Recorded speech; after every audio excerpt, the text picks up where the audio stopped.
ನಮಸ್ಕಾರ. ಇವತ್ತು ಒಂದು ಆಮ್, ತುಂಬಾ ಆಸಕ್ತಿಕರವಾದ ಕಥೆಯನ್ನ ಸ್ವಲ್ಪ ಕೆದಕೋಣ ಅಂತೆ. ನಮಸ್ಕಾರ. ಹೌದು, ಹೇಳಿ. ಇದು ಒಬ್ಬ ರಾಜನ ಕಥೆ. ಅಂದ್ರೆ ಎಲ್ಲ ಇದ್ರೂ ಕೂಡ ಏನೋ ಒಂದು ಕೊರತೆ ಅವನಿಗೆ. ತನ್ನ ನಿಜವಾದ ಸತ್ಯ ಏನು ಅಂತ ಹುಡುಕೋಕೆ ಹೊರಡ್ತಾನೆ. ಆ ರಾಜಜನಕ. ಹೌದು. ಹೌದು, ರಾಜ ಜನಕ ಮತ್ತೆ ಅವನಿಗೆ ದಾರಿ ತೋರಿಸಿದ ಋಷಿ ಯಾಜ್ಞವಲ್ಕ್ಯರು. ತುಂಬಾನೇ ಆಳವಾದ ಕಥೆ ಇದು.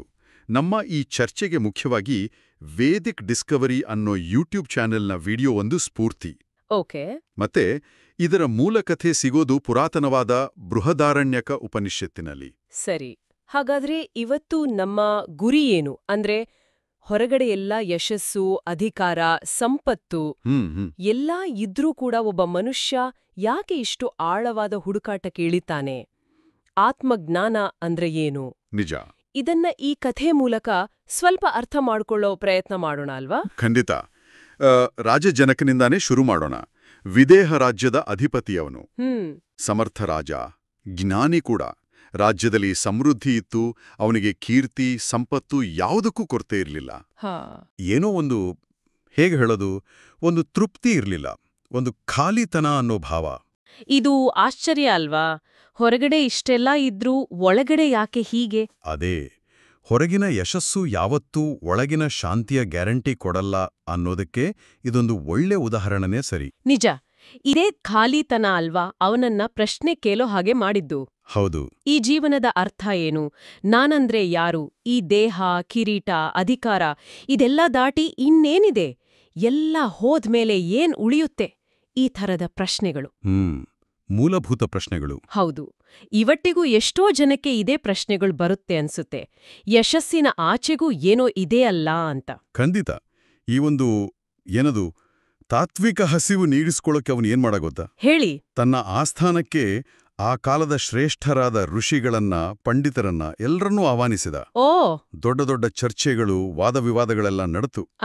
ಆದ್ರೆ ಅವನಿಗೆ ಸಮಾಧಾನ ಸಿಗ್ಲಿಲ್ಲ. ಯಾರ ಉತ್ತರಗಳು ಅವನ ಆತ್ಮದ ದಾಹವನ್ನ ಪೂರ್ತಿಯಾಗಿ ನೀಗಿಸಲಿಲ್ಲ. ಅಂದ್ರೆ ಅವನಿಗೆ ಬರೀ ಮಾತುಗಳು ಸಾಕಾಗಿರ್ಲಿಲ್ಲ. ಹೌದು. ಬರೀ ಬೌದ್ಧಿಕ ಸಮಾಧಾನ ಅಲ್ಲ, ಅವನಿಗೆ ಅನುಭವನೇ ಬೇಕಿತ್ತು. ಇಲ್ಲಿಂದ ಕಥೆ ಇನ್ನೂ ರೋಚಕ ಆಗತ್ತೆ. ಅವನು ಒಂದು ದೊಡ್ಡ ನಿರ್ಧಾರ ತಗೋತಾನೆ. ಒಂದು ದೊಡ್ಡ ಹೆಜ್ಜೆ. ಪರಮಸತ್ಯವನ್ನ, ಅಂದ್ರೆ ಆತ್ಮಜ್ಞಾನವನ್ನ ಪಡೆದೇ ತೀರುತ್ತೇನೆ ಅಂತ ಒಂದು ದೊಡ್ಡ ಆಧ್ಯಾತ್ಮಿಕ ಸಭೆಯನ್ನೇ ಏರ್ಪಡಿಸ್ತಾನೆ. ಹೌದು. ಅದೊಂದು ಸಾಮಾನ್ಯ ಸಭೆ ಆಗಿರ್ಲಿಲ್ಲ. ಅಲ್ಲಿ ಒಂದು ಸವಾಲ್ ಕೂಡ ಇಟ್ಟಿದ್ದ. ಸವಾಲಾ? ಹೌದು. ಯಾರು ಅತ್ಯಂತ ಆಳವಾದ, ಅಂತಿಮ ಸತ್ಯವಾದ ಬ್ರಹ್ಮಜ್ಞಾನ ಅಥವಾ ಆತ್ಮಜ್ಞಾನವನ್ನ ವಿವರಿಸ್ತಾರೋ ಅವರಿಗೆ ಬಹುಮಾನ. ಎಂಥ ಬಹುಮಾನ? 1000 ಹಸುಗಳು. ಸುಮ್ನೆ ಹಸುಗಳಲ್ಲ, ಒಂದೊಂದು ಹಸುವಿನ ಕೊಂಬಿಗೂ ಬಂಗಾರ ಕಟ್ಟಿಸಿದ್ದ. ಅಬ್ಬಬ್ಬಾ! ಅಂದ್ರೆ ಅವನ ಹುಡುಕಾಟದ ತೀವ್ರತೆ ಎಷ್ಟಿತ್ತು ನೋಡಿ. ಹೌದು ಹೌದು. ಆ ಸಭೆಗೆ ಬಂದ ಜ್ಞಾನಿಗಳಲ್ಲಿ ಋಷಿ ಯಾಜ್ಞವಲ್ಕ್ಯರೂ ಒಬ್ರು. ಯಾಜ್ಞವಲ್ಕ್ಯರು ಪ್ರಸಿದ್ಧ ಋಷಿ. ಹೌದು. ಅವರ ಜ್ಞಾನ ಬರೀ ಪುಸ್ತಕದ್ದಾಗಿರಲಿಲ್ಲ, ಅದು ಆಳವಾದ ಅನುಭವದಿಂದ ಬಂದಿತ್ತು. ಓಕೆ. ಅವರು ಸಭೆಗೆ ಬಂದ ತಕ್ಷಣ ಸ್ವಲ್ಪವೂ ಹಿಂಜರಿಕೆ ಇಲ್ಲದೆ ತಮ್ಮ ಶಿಷ್ಯನಿಗೆ ಏನ್ ಹೇಳಿದ್ರು? ಹೋಗಪ್ಪ, ಆ ಹಸುಗಳ ಹಿಂಡನ್ನ ನಮ್ಮ ಆಶ್ರಮಕ್ಕೆ ಹೊಡ್ಕೊಂಡು ಹೋಗು ಅಂತ ಆಜ್ಞೆ ಮಾಡಿದ್ರು. ಏನಿದು? ಚರ್ಚೆ ಶುರುವಾಗೋ ಮೊದಲೇನಾ? ಹೌದು.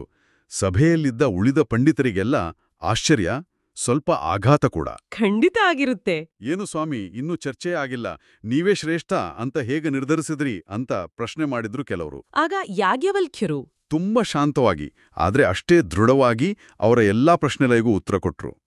ಅವರ ಮಾತುಗಳು ಯಾರನ್ನೂ ಮೆಚ್ಚಿಸೋಕಿರ್ಲಿಲ್ಲ, ಸತ್ಯವನ್ನ ನೇರವಾಗಿ ಹೇಳೋ ತರ ಇತ್ತು. ಆದ್ರೂ ಮೊದಲ ನೋಟಕ್ಕೆ ಇದು ಸ್ವಲ್ಪ ಅಹಂಕಾರದ ತರ ಕಾಣಲ್ವಾ? ಅಥವಾ ಅದಕ್ಕೆ ಬೇರೆ ಅರ್ಥ ಇದೆಯಾ? ಒಳ್ಳೆ ಪ್ರಶ್ನೆ. ಅದು ಹೊರನೋಟಕ್ಕೆ ಹಾಗೆ ಕಾಣಬಹುದು, ಆದ್ರೆ ಅದು ಅಹಂಕಾರ ಅಲ್ಲ. ಅದು ಆತ್ಮಜ್ಞಾನದಿಂದ ಬರುವ ಒಂದು ಸಹಜ ಸ್ಥಿತಿ, ಒಂದು ದೃಢವಾದ ಆತ್ಮವಿಶ್ವಾಸ. ನಾನು ಬ್ರಹ್ಮನನ್ನು ಅರಿತಿದ್ದೇನೆ ಅನ್ನೋ ಅನುಭವದ ದೃಢತೆ ಅದು.